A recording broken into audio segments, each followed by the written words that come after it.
ஜெர்மனியில் 2026ஆம் ஆண்டு கோடை காலத்தில் வெப்ப அலைகளிலிருந்து தொடர்ந்து இடைவெளி கிடைக்காத நிலையில் தற்போது மீண்டும் ஒரு புதிய வெப்ப அலை நாடு முழுவதும் பரவி வருகிறது.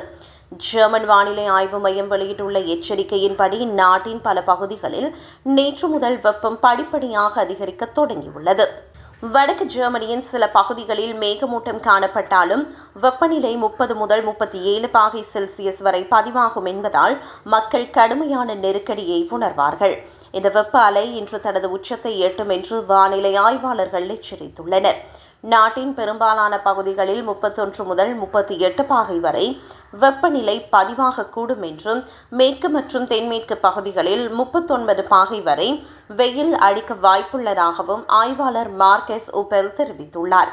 சனிக்கிழமை அன்று வெப்பநிலையில் லேசான சரிவு ஏற்படும். வடமேற்கு பகுதிகளில் வெப்பநிலை 30 பாகை செல்சியஸை தாண்டாது.